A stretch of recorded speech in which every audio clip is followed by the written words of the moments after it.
Coach. Give you an easy one to start with. Just give us a scouting report on what you've seen and so far from Eastern Washington. If you could kind of take a look at both sides of the ball, I'd appreciate it. Okay. The scouting report from a special team standpoint, these guys they do a fantastic job on special teams, which I think is a great way to gauge kind of a team's commitment to each other. Just the selflessness of their team is evident there. How tough they are. Their overall team speed is impressive. They play their best guys on special teams. Coverage units are comprised of their fastest, best athletes. The punt return team is basically their defense. A bunch of their starting defense plays on a bunch of units, and they're coached really well. Cup is a returner, in addition to being a great wideout. In the specialist department, they have a couple transfers, so we don't have a great gauge on a lot of their their information from that standpoint. Kind of typical of a first game when you're going up against whether it's a transfer or a new replacement starter. But we'll just kind of do our deal in that department. Defensively, sort of kind of similar to our defense in terms of a 3-down base. They get in and out of a 4-down structure. They're a little bit more 4-down than 3-down. And then they mix up a ton of coverage looks and pressure looks in third and longer situations, which hopefully you're trying to limit as much as possible. Again, a couple of corners that have played a lot, and then a couple guys that I think are working into competing for roles, and so we'll see how that shakes out. They have one returning linebacker, one returning safety. They're really good players. The defensive end, I'm not sure exactly how you say his name, but number 91 is a heck of a football player from Portland. We know about him. Does a great job both, again, on defense and on special teams. And then offensively, their quarterback is very productive. He played quite a bit last year, and we have a fair amount of film on him. Is a strong-armed pocket guy that can move around enough. He has a great feel for their system. You can tell he knows exactly where the ball is supposed to be. And then Cup is a heck of a receiver, and they're balancing that with another receiver and another tailback that are really good and really confident what they're doing. Along those lines, how different is this team from other FCS opponents that you guys have faced that might have been a sure victory, whereas this team, they can bring it?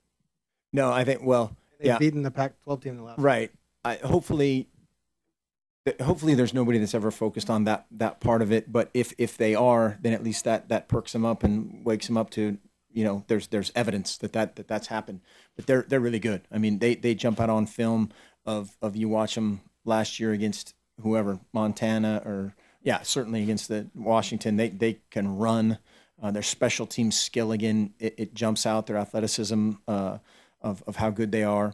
And so, hopefully, if you have to give a big motivational speech for your first game, then we have big problems. Our guys are hopefully excited to play, excited to go out and perform against somebody else. We've had a good last couple of days of practice. We had a really good, really spirited day today, very competitive day today. And so headed in the right direction that way. But yeah, if they need the wake up call, I would say equal parts that would worry me, and then also it's there, so they'll somebody will be awakened either way. Yeah, yesterday Frost said that as a coach, you have to be a little nervous anytime that you have a quarterback who hasn't played for your team before go out and lead your team. What are you most nervous about from Vernon? That he doesn't know the playbook still, that he hasn't created that chemistry with the team? What do you think is going to be his biggest challenge? I think the thing, and I don't know, the words you chose, I don't really ever associate those with, you wait to see the guy's reaction. And it could be a reaction to 3 consecutive picks. It could be a reaction to 3 consecutive touchdown passes. What's next? What's our reaction? If I'm gonna have, we're gonna have some new players in the secondary. If they get beat deep, what's their reaction? If they miss a tackle, what's their reaction? So that's all part of the first game. Some guys go out and they throw the ball 205 miles an hour over a guy's head, and you're like, okay, their first throw's out of the way, and you get it out of the way. But all that stuff, getting in the flow of the game is important. And then what's their reaction to it, I think, is the important thing. It's extremely unusual for a guy to play somewhere where he started for 3 years and then go to another team, especially in the college level, and open up against his old team. Do you expect there to be some type of heightened emotion for him? Are you guys going to do anything like get him a massage to calm him down before the game or something? Dave's going to give him a Charge of massage. that. But are you are you at all anticipating some of that? Well, again, that's something that I always try to get those guys feel in pregame warm-up. There's some quarterbacks that want to stay focused. Some guys you have to, crack a joke and try to get them laughing. Some guy, it just depends. But yeah, it is a rare and somewhat unfortunate set of circumstances of how, this game is him versus them. It's not that. Yeah, all that stuff you'll learn about, Kirk Merritt. You'll learn about some of these other guys that nobody's seen play before. Kenton Kamatule, how's he going to be in pregame warm-up? And some guys lose their mind. Some guys, it's just like a high school game. So we want them somewhere in between. Back left, Warren. Mark, scouting an opponent is always a big deal in doing your homework. A lot's been discussed about whether Vernon has given you some of those hints or secrets maybe about Eastern Washington. Is too much being made of that?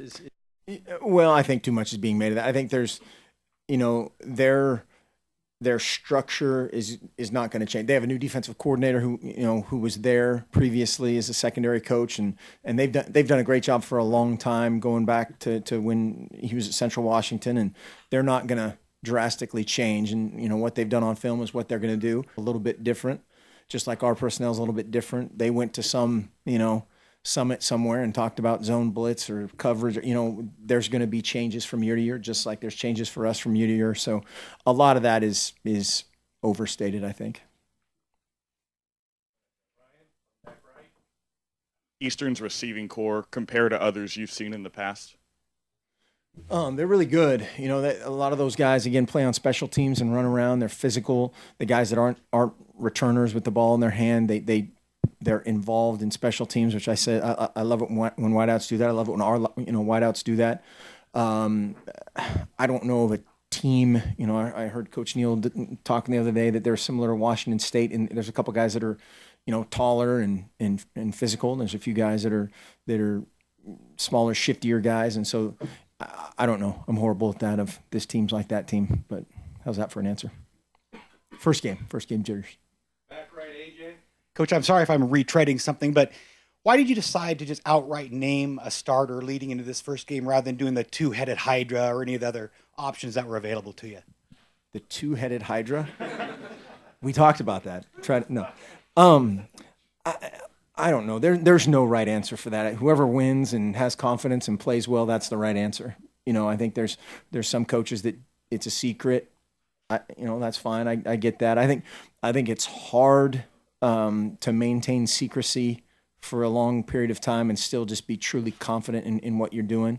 I think our guys, it happened. It happened in front of everybody, and it was time to go.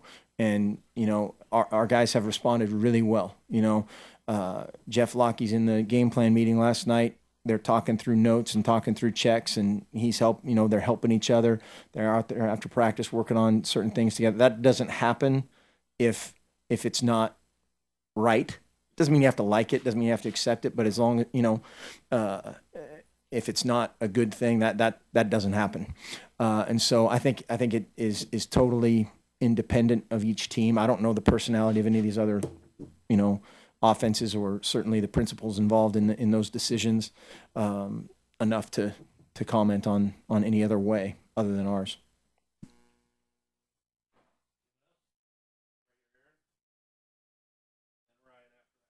How are you feeling about the relatively young secondary with two young guys starting and then Amadi being the number 3 corner maybe? I mean, are you feeling pretty good about that group after having veterans for a couple of years? Right. It's an exciting group.